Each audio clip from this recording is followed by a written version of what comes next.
Magandang umaga po sa ating lahat, mga kapatid. Magandang umaga din po, Father. Araw ng Biyernes sa ikapitong linggo sa karaniwang panahon, araw ng pagdedebosyon sa mahal na Senyor Jesus Nazareno. At kung tatanungin natin, bakit ba ang mahal na poong Jesus Nazareno kahit saang lugar sa ating bansa ay halos dinudumog? Halos marami ang nagdedebosyon sa Kanya at marami ang gustong makalapit sa Kanya. Ang isang sinasabing sagot, sapagkat ang mahal na poong Jesus Nazareno, ang imahen ni Jesus na may pasa ng krus at naghihirap.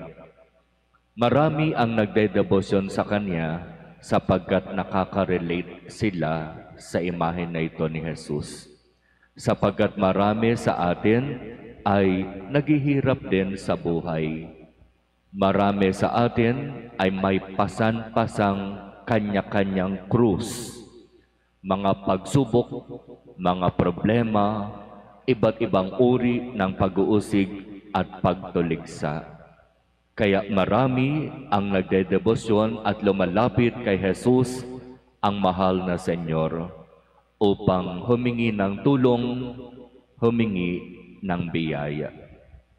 Sa unang pagbasa mula sa sulat ni Apostol Santiago, iyan yung ipinapaalaala sa atin na bilang nagsisikap maglakbay sa buhay na ito, kinakailangan ang pagtitiis, ang pagsasakripisyo.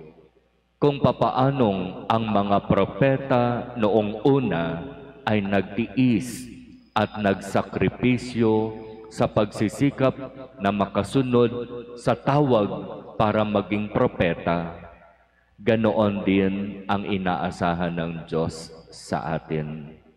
At sinabi pa dito sa unang pagbasa ang naging karanasan ni Job. Si Job, matinding sinubok ng Diyos. Kung alam natin yung kwento ng kanyang buhay, talagang halos maaawa tayo sa kanya, pero bibilib tayo sa kanyang pananampalataya. Sapagkat sinubok man ng napakatindi, nagtiis man ng napakaraming hirap, nanatili siya sa kanyang pananampalataya. Kaya ito, mga kapatid, ang magandang pagnilayan sa araw na ito ng Biyernes, ang kahalagahan ng pagtitiis, ng pagsasakripisyo para kay Jesus. Marunong pa ba tayong magtiis? Marunong pa ba tayong magtiyaga? Marunong pa ba tayong mahirapan? Napakahirap kapag sa buhay natin umiiwas na tayo sa hirap, sa sakripisyo, sa pagtitiis. Bilang magpapari, tinuturo sa amin ang kahalagahan ng pagsasakripisyo, ng pagtitiis, ng paghihirap. At kung hindi kami magpapahalaga sa mga values na ito, anong pari ang darating sa bayan ng Diyos pagdating ng panahon? Kung ako'y magiging pari at hindi naman ako marunong magtiis, magsakripisyo, magtiyaga o mahirapan, anong pagkapari ang gagawin ko pagdating ng araw? Kung ang mga magulang ay hindi natuto ng kung ano ang ibig sabihin ng magsakripisyo, magtiis, mahirapan, anong uri ng magulang siya pagdating ng panahon?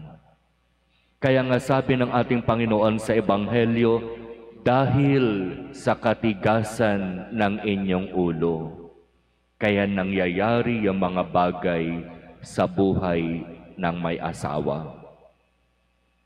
Maraming mga naging tanong ang mga tao, ang mga Pariseyo, at maging ang mga apostol kay Jesus tungkol sa pag-aasawa, tungkol sa paghihiwalay. Pero ang malinaw naging sagot ni Jesus, dahil sa katigasan ng inyong ulo. Kung marunong lamang sana kayong sumunod, kung marunong lamang sana kayong magtiis at magsakripisyo at mahirapan, alang-alang sa Diyos at sa inyong sinumpaang pangako sa Diyos, magiging maayos sana ang lahat. Kaya di ba, sa katapusan ng unang pagbasa, sinabi dito, kapag ikaw ay mangangako, kapag ikaw ay magsasalita, sabihin mo kung oo at sabihin mo kung hindi. At kapag sinabi mong oo, panindigan mo. Kapag sinabi mong hindi, panindigan mo rin. Ibig sabihin, anumang pangako ang lumalabas sa ating mga bibig, ipakita natin sa mabuting gawa.